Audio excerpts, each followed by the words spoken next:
नमस्कार, मैं हूं संजय शर्मा। आप देख रहे हैं 4 PM न्यूज नेटवर्क। देश के जाने माने पत्रकार अभय दुबे जी के साथ मैं शो करता हूं। इस शो में मैंने पूछा कि आज जो मतदान हो रहा है उससे क्या संकेत निकलते हैं। अभय दुबे जी का साफ साफ मानना था कि भारतीय जनता पार्टी बहुत हॉट वाटर में, गर्म पानी में है और घबराहट है बीजेपी के अंदर। और लॉजिक के साथ उन्होंने एक एक राज्य की समीक्षा की। मैंने उनसे पूछा कि कारण क्या है कि बीजेपी जिस सबसे बड़े राज्य में उत्तर प्रदेश में कह रही थी हम 70 सीट जीत जाएंगे, 80 सीट जीत जाएंगे, वहां बीजेपी की हालत पतली हो गई। तो उन्होंने मुझे बताया कि इसके पीछे कारण क्या है। प्रधानमंत्री जी की अति महत्वाकांक्षा, सिर्फ मैं हूं, इसने बीजेपी के कार्यकर्ताओं को बहुत निराश कर दिया। अभय दुबे जी का यह भी मानना है कभी भी निगेटिव कैंपेनिंग जो है वो पॉजिटिव में कन्वर्ट नहीं हो सकती। प्रधानमंत्री जी क्या कर रहे हैं? शहजादा है, वो दो भैंसें हैं, एक भैंस मुसलमान को दे देगी। अब आप मुझे बताइए, देश का लोग, दुनिया का सबसे बड़ा डेमोक्रेटिक कंट्री का प्राइम मिनिस्टर ये भाषा बोले तो कैसा लगेगा? जाहिर है अच्छा नहीं लगेगा। चलते हैं अवैध विजय के पास, सुनते हैं कि क्या क्या कहा। चैनल को ज्वाइन कीजिएगा, सब्सक्राइब करिएगा। चलिए मिलते हैं अभय जी के पास। 4 PM न्यूज नेटवर्क में स्वागत है अभय जी आपका। तीसरे चरण के वोट आज डाले जा रहे हैं। जो सबसे मजबूत राज्य था उत्तर प्रदेश, उसमें भारतीय जनता पार्टी परेशान हो गई। मायावती ने एंड टाइम पे बस्ती से और जौनपुर से टिकट बदला। जौनपुर से टिकट बदलने में बड़ी बड़ी कहानी सामने आएगी। किया अमित शाह ने ठाकुर लॉबी को मैनेज करने की कोशिश करी, राजा भैया को बेंगलोर बुलाया। योगी आदित्यनाथ के करीबी माने जाते हैं धनंजय सिंह। जौनपुर सबसे ज्यादा हॉट सीट बन गई उत्तर प्रदेश की। क्या बीजेपी वाकई परेशान है? उत्तर प्रदेश में उसको लग रहा है कि मोदी जी राम मंदिर हुआ है, लेकिन 24 घंटे बाद भी राम मंदिर कहीं चर्चा में नहीं आ रहा है, मोदी जी का दौरा चर्चा में नहीं आ रहा है। तो क्या लग रहा है कि उत्तर प्रदेश में जो सोचा था उससे कहीं काफी नीचे जा सकती है बीजेपी? देखिए, भारतीय जनता पार्टी को अपने गिरेबान में मुंह डाल के देखना चाहिए।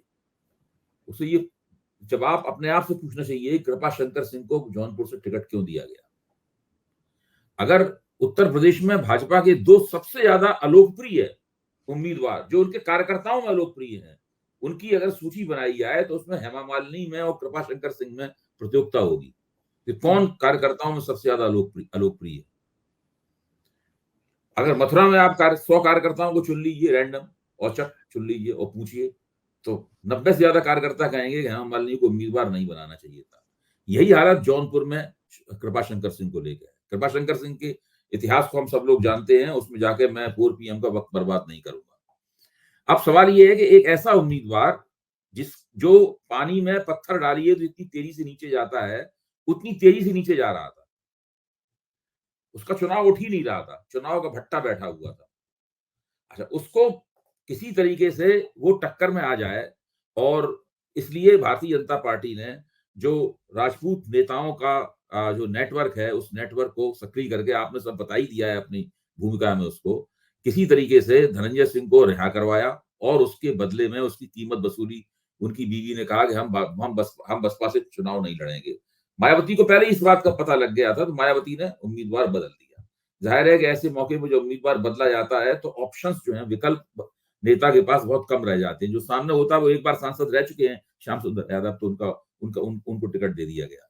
प्रश्न इस बात का है कि क्या आ, अपनी पत्नी का टिकट धनंजय सिंह से अपनी पत्नी की उम्मीदवारी वापस करवाकर कृपा शंकर सिंह की किस्मत कुछ करवट बदल सकती है? मेरा मानना है कि नहीं बदल सकती।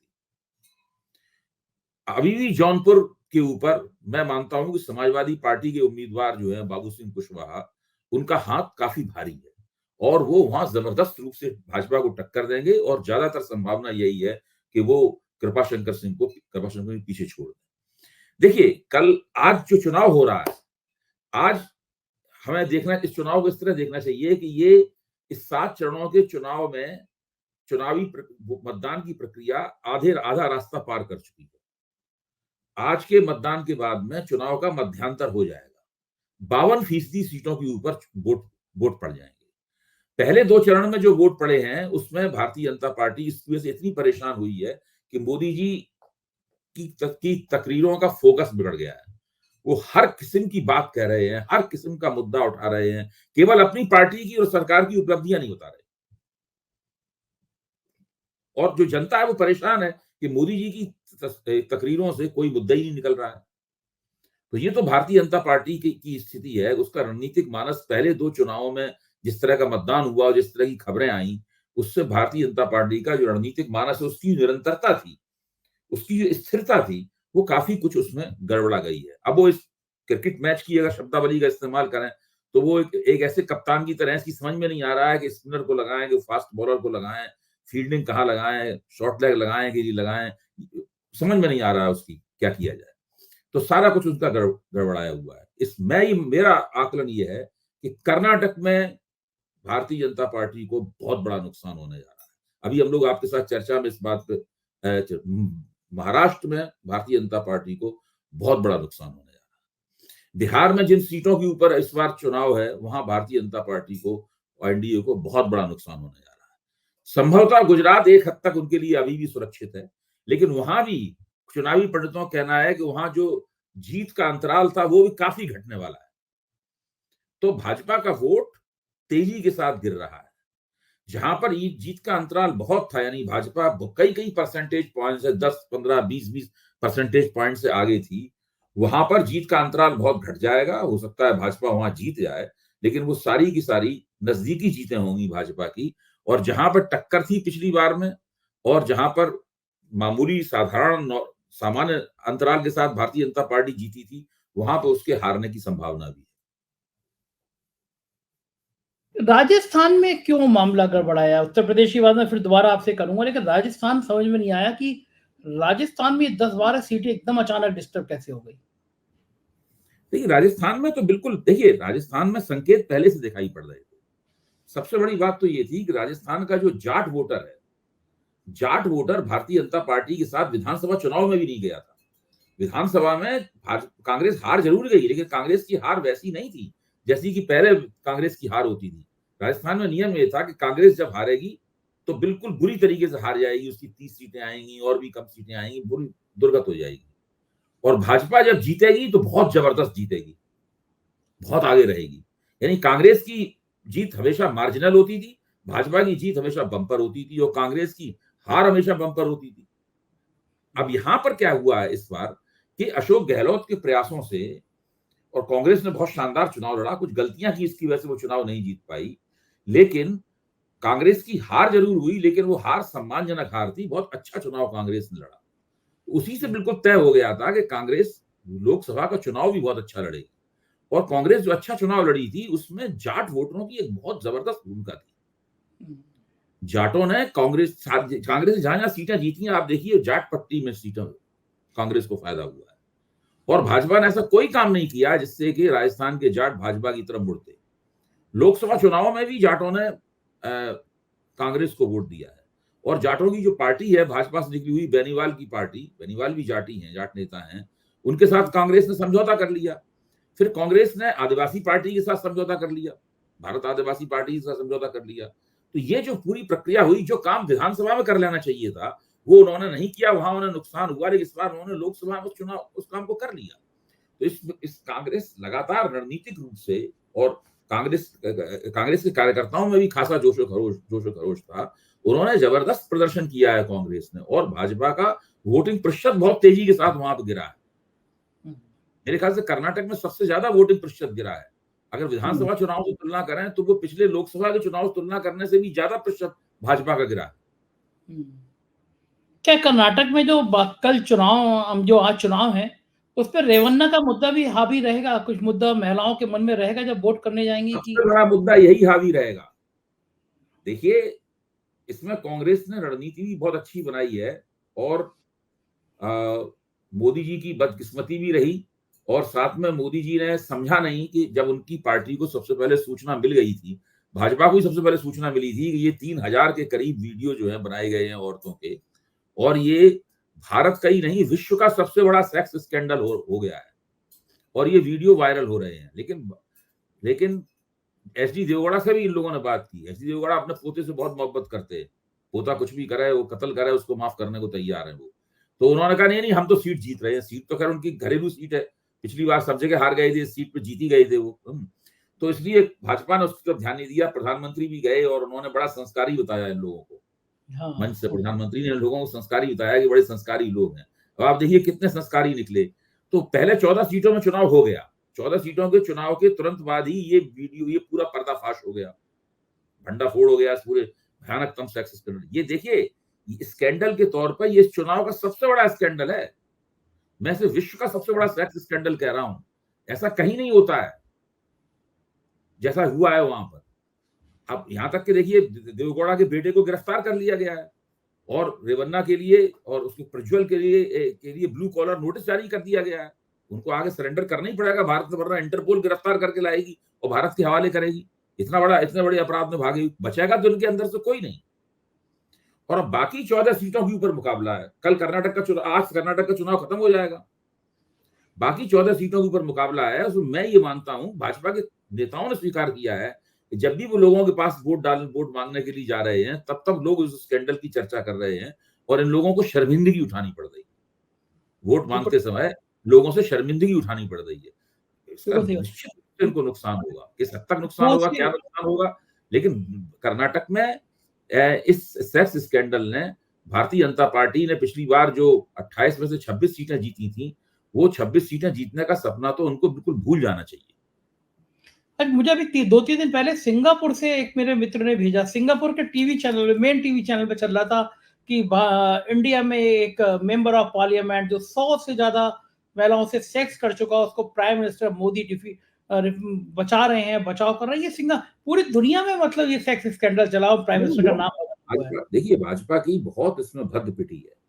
अब सवाल इस बात का है कि मीडिया पूरी तरीके से, मीडिया पे भाजपा का कब्जा है, मीडिया स्पेस को भाजपा ने कैप्चर कर लिया है, इसलिए उतना ज्यादा उनकी खिंचाई आलोचना नहीं हो रही है। वरना अभी तक तो इसी सवाल के ऊपर ये सारे देश में चुनाव हार जाते बहुत बुरी तरीके से।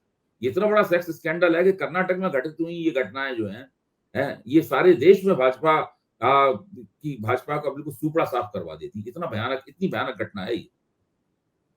जो ठीक है, लेकिन इससे कोई फर्क पड़ता नहीं है। यौन शोषण का आरोप ब्रजभूषण सिंह पे लगा, लेकिन उनके बेटे को टिकट दे दिया गया क्योंकि उनको लग रहा था कि ब्रजभूषण शरण सिंह के ऊपर जो आरोप लगा है उससे भी भाजपा को नुकसान होगा। लेकिन ये चीज किसी व्यक्ति द्वारा या दो व्यक्तियों द्वारा, किसी एक या 4-5 औरतों के यौन शोषण से कुछ अलग तरह की चीज है। ये देखिए क्वालिटी और क्वांटिटी, ये क्वांटिटी इतनी ज्यादा है इसके अंदर, जो मात्रा इतनी जबरदस्त है। पुराना नियम नहीं है कि मात्रा जब ज्यादा बढ़ जाती है तो वो गुण में बदल जाती है। तो ये दुष्कर्म इतना ज्यादा बढ़ गया है कि वो बिल्कुल, जिसे कहते हैं नहीं कि बहुत ही भयानक किस्म के अवगुण में बदल गया है, भयानक किस्म के नुकसान में बदल गया है।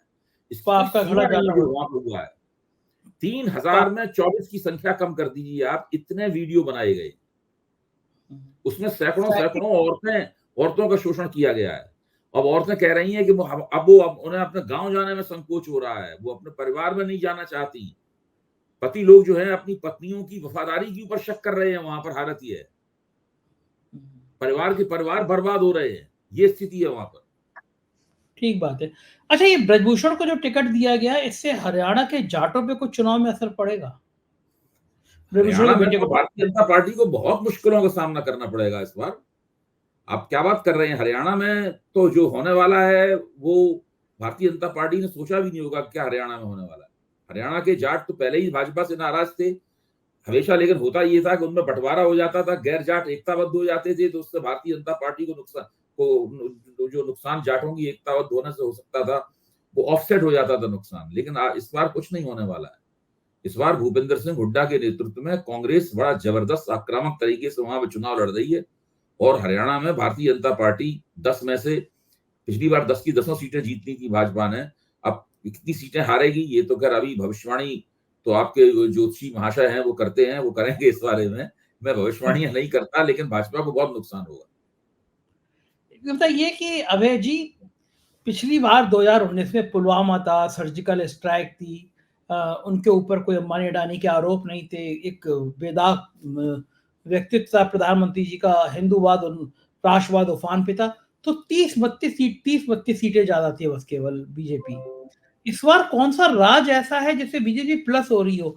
हर जगह से, हर राज्य में कहीं 10। मैं इसको बार बार कहता हूं कि ये 400 पार का नारा जो है ये कार्यकर्ताओं के लिए सेट किया गया, लेकिन चूंकि एंकर लोग भी कार्यकर्ता ही हैं भाजपा के, इसलिए इसलिए उसको वो एम्पलीफाई कर रहे हैं, उसको बढ़ा चढ़ा के। कल तो मैंने एबीपी चैनल पे ये बात कह दी तो वहां सब लोग हंसने लगे। कल तो वहां सच में बैठे थे, सब लोग संदीप भी, सब लोग हंसने लगे। मैंने कहा भाई एंकर लोग भी तो कार्यकर्ता है, तो वो इसलिए अपने नेता का काम आगे बढ़ा रहे हैं। नेता ने आवाज लगाई, वो भी उसकी आवाज में आवाज बनाने लगे। ये मोदी जी को भी पता है, अमित शाह को भी पता है कि 400 पार क्या सीटें आ रही, 303 सीटें ले आए, 272 सीटें ले आए, वही उनकी बहुत बड़ी सफलता होगी। देखिए पिछली बार अगर पुलवामा और बालाकोट स्ट्राइक नहीं होती तो मोदी जी आज देश में गठजोड़ सरकार चला रहे होते। तब कैसा रूप होता मोदी जी का? हाँ बिल्कुल, अब तक मोदी जी ये सब जो उन्होंने किया है, कुछ ना किया होता, क्यों करने की स्थिति में ही नहीं होते। गठजोड़ सरकार तो जो सहयोगी दल होते हैं उनके ऊपर निर्भर होती। गठजोड़ सरकार चलाने के लिए फिर शिवसेना को दो टुकड़े तो ना कर पाते। ये दो आप मुख्यमंत्री जेल में नहीं थे? हाँ, बिल्कुल नहीं। वो जब जब उद्धव ठाकरे ने दावा किया कि वो मुख्यमंत्री बनना चाहेंगे तो बिना किसी जिद के उनको मुख्यमंत्री बना दिया होता उन्होंने। क्या जब लग रहा है उद्धव ठाकरे ने चुनाव के बाद दावा किया कि हम बनाएंगे मुख्यमंत्री, क्योंकि आपने हमसे पहले वादा किया था, क्योंकि केंद्र में भी उनकी पार्टी की सरकार के ऊपर ये निर्भर होते, क्योंकि अल्पमत में होती इनकी पार्टी, तो उद्धव ठाकरे को मुख्यमंत्री बिल्कुल, राजनीति की तस्वीर ही अलग तरह की होती। ये क्या लग रहा सरकार अटल बिहारी की सरकार से थोड़ी मजबूत होती, क्योंकि अटल बिहारी की सरकार के पास जो जो जो सीटें थी उससे थोड़ी सी ज्यादा सीटें हो सकती थी भाजपा के पास, बस इससे ज्यादा नहीं। तो आपको लग क्या रहा है 2 चरणों के रुझान के बाद, वोटिंग के बाद, क्या लग रहा है कि भारतीय जनता पार्टी को पूरा बहुमत मिल पाएगा? बहुमत मिलना बहुत मुश्किल है, बहुमत मिलना मुश्किल है, क्योंकि कैसे बहुमत मिलेगा? आप उत्तर प्रदेश में पिछले जो 16 सीटों पर मतदान जो हो चुका है, 10 सीटों पर आज मतदान होगा उत्तर प्रदेश में, तो 26 सीटों पर मतदान हो जाएगा उत्तर प्रदेश में। तो 16 सीटों पर मतदान हो चुका है। मैंने पिछली बार आपको वो एक लोकल इंटेलिजेंस यूनिट के अफसर की बात बताई थी आपको। तो भाजपा के किसी उम्मीदवार को विश्वास नहीं है कि वो चुनाव जीतने जा रहा है, और अच्छे अंतराल से जीतने जा रहा है इसका तो किसी को यकीन नहीं। सब महसूस करते हैं कि उनका चुनाव फंसा हुआ है। इस तरह की उम्मीदें लगाए हुए हैं कि फलाना अगर इतने मुसलमान वोट कट जाएंगे तो हम इतने जीत जाएंगे, वहां इतने उधर हो जाए, तो खुद अपनी ताकत पे नहीं जीत रहे। आप सोचिए मोदी मैजिक कहाँ गया? जौनपुर में क्यों नहीं चलेगा मोदी मैजिक? सही बात है, सही बात है। जौनपुर में ये प्रबंधन क्यों करना पड़ा? 2019 में तो हालत ये थी कि जो उसको खड़ा कर दिया वो जीत गया था। तो जब भाजपा का अपना जो प्रभाव क्षेत्र है वहां पे भाजपा को हर सीट के लिए प्रबंधन करना पड़ रहा है अलग अलग, तब फिर कैसे जीतेंगे चुनाव? कैसे आसानी से बहुमत प्राप्त कर लेंगे? और बहुमत से ज्यादा सीटों के बारे में सोचना छोड़ ही देना चाहिए। अब कहना उन्होंने शुरू ये किया है कि हम लोग पश्चिम बंगाल में बहुत जीतेंगे, क्योंकि ममता बनर्जी की सरकार के खिलाफ बड़ी जबरदस्त एंटी इनकम्बेंसी है। क्योंकि उत्तर प्रदेश में बहुत ज्यादा लंबी चौड़ी जीत का कोई अब चांस रहा नहीं, तो अब पश्चिम बंगाल का नाम लेने लगे। पहले कर्नाटक का नाम जोरदारी से ले रहे थे, सेक्स स्कैंडल के बाद वो भी नाम लेना बंद कर दिया है। महाराष्ट्र में तो हर भाजपा का हर बच्चा मानता है कि भाई महाराष्ट्र, आप सोचिए ना, पिछली बार महाराष्ट्र में नरेंद्र मोदी ने कितनी रैलियां की थी बताइए, आपको याद है? 5। हाँ। पूरे निर्वाचन में 5 रैलियां की थी। इस बार कम से कम 1.5 दर्जन रैलियां कर चुके हैं वो, एक जिले में 2 बार जा चुके हैं। और भाजपा के 28 उम्मीदवार हैं। भाजपा वाले कह रहे हैं कम से कम 28 रैली होनी चाहिए यहाँ पर प्रधानमंत्री की। ये हालत है वहां पर महाराष्ट्र में, और 48 सीटें हैं। बहुत बड़ा फटका लगेगा महाराष्ट्र से, इनको बहुत बड़ा फटका लगने वाला है महाराष्ट्र से। यहाँ बिहार में नीतीश कुमार बदला से ले रहे हैं इनसे अपना, जो विधानसभा चुनाव में उनके साथ चिराग पासवान और सुशील मोदी ने मिलकर सलूक किया था, उस तरह का सलूक नीतीश कुमार इनके साथ कर रहे हैं वहां पर। तो बिहार में भी इनकी हालत अच्छी नहीं है। अब बिहार के दम पे भी नहीं आप कह सकते कि हम जोरदार, देखिए कर्नाटक इनके हाथ से गया, महाराष्ट्र इनके हाथ से गया, बिहार इनके हाथ से गया। इनको जो पिछली बार जो बहुमत प्राप्त हुआ था, 3 सीटें प्राप्त हुई थी, उसमें 3 प्रांतों की बड़ी भूमिका थी। ये तीनों प्रांत तो हिल गए इनके पास से। तो अगर ये रेशो, ये बात सही हो गई तो बाकी तो छोड़िए, तो 200 से नीचे नहीं आ जाए कहीं, ऐसा लग रहा है। कुछ भी हो सकता है। देखिए ये तो देखिए जिस चुनाव में मतदाता का मन मुरझाया हुआ हो, कार्यकर्ता का मन मुरझाया हुआ हो, उस चुनाव में सत्तारूढ़ दल की तो शामत आ जाती है और पहले से अंदाजा नहीं लग सकते। यूपी में 18 सीटों में मामूली बढ़त से जीती थी भाजपा। उन 18 सीटों पर क्या होगा, कौन सा जादू वहां पे होगा, वहां पे जादू पॉजिटिव होगा कि नेगेटिव होगा भाजपा के लिहाज से, क्या पता किसी। तो अभी तो लोगों बंद मुट्ठी है। देखिए जब खुलेगी 4 तारीख को तो छक्के छूट जाएंगे इन लोगों के। लोग ये कह रहे हैं कि चुनाव आयोग ने जो आंकड़े बाद में जारी किए, इतने दिन बाद जो परसेंटेज बढ़ गया, उसी में खेल हो गया होगा। नहीं नहीं, ये सब देखिए बेकार की बातें हैं। मेरा मानना है कि जनता वोट देती है तो सोच समझ के वोट देती है। लोग कुछ इस वक्त हालत ये है कि सारे के सारे लोग जिन्होंने पिछले 2 चुनावों में जिधर भी वोट दिया हो वो सब सोच समझ के वोट दे रहे हैं। ये चुनाव सोच समझ के वोट देने का चुनाव है, ये है असली बात। ये चुनाव किसी नेता का मुंह देख के वोट देने का नहीं है। ये नेता ये किसी की डींगे सुन के नहीं वोट दे रहे हैं लोग, शेखियों के आधार पर नहीं वोट दे रहे हैं लोग। ये इसमें हर मतदाता सोच के वोट दे रहा है। बहुत से ऐसे मतदाता हैं जो सोचते हैं चुनाव वो मतदान केंद्र में घुसते वक्त सोचते रहते हैं कि हम कमल पर निशान लगाएंगे, अंदर घुस के अचानक वो 1 सेकंड में साइकिल पर बटन दबा देते हैं। ऐसे लोगों ने बताया पिछले चुनाव मोदी भक्तों ने बताया कि हम तो गए थे सोच के अंदर जाकर साइकिल पे ही दबा दिया बटन। वो ये इतना इतना मोदी जी की ब्रांडिंग में, इतने छवि में क्या हो गया ऐसा जो ये देखिए धड़ाम हो ये इस तरह की जो मीडिया के आधार पर, विज्ञापन एजेंसियों के आधार पर, नारेबाजी के आधार पर, अपने मुंह मियां मिट्टू बनने के आधार पर, झूठे आंकड़ों के आधार पर जो छवियां बनाई जाती हैं वो ताश के महल की तरह होती हैं। उसमें से एक पत्ता नीचे से खिसक जाए पूरा महल भरभरा के गिर पड़ता है। तो ये ऐसा सब बहुतों के साथ होता है ऐसा दुनिया में।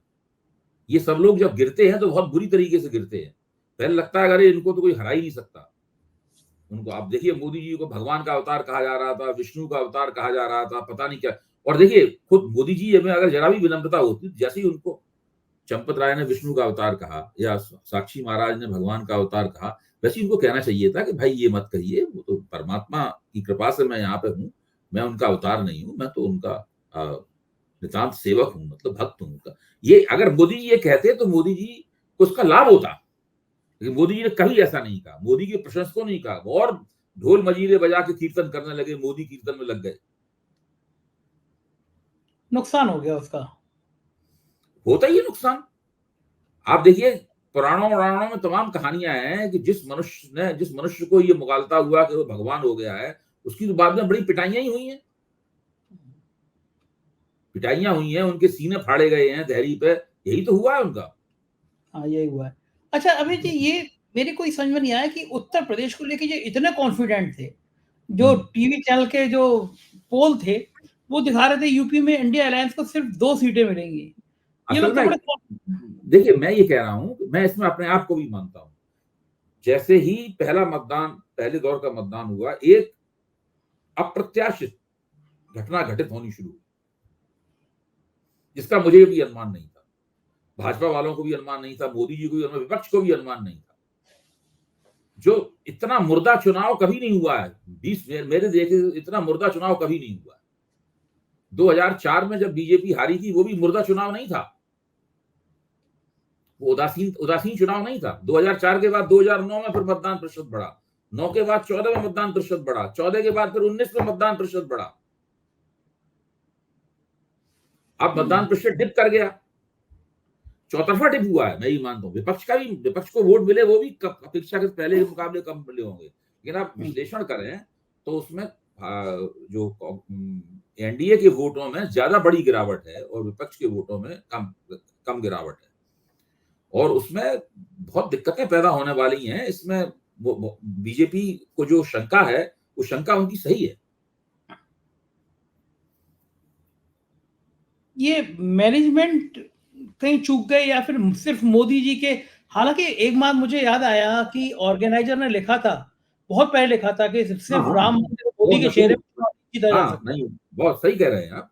देखिए है क्या कि सब सर्वे ये तो खैर नहीं कह रहे थे कि इतनी उदासीनता रहेगी। लेकिन सर्वे ये तो बता ही रहे थे कि भाई सबसे बड़ा मुद्दा तो महंगाई और बेरोजगारी है। सर्वे ने 50%, 55% सैंपल का हिस्सा कह रहा था, और अब भाजपा को इसको छुपाना है। कैसे छुपाएंगे? छुपाने के दो तरीके थे। एक तरीका ये था कि ये अपनी उपलब्धियां, जो कुछ हर सरकार के पास 10 साल में इनके पास भी उपलब्धियां हैं, उन उपलब्धियों को गिनाते। लेकिन घबरा गए ये लोग और निगेटिव कैंपेन चलाने लगे। शहजादा पूरी नकारात्मक कैंपेन चला रहे।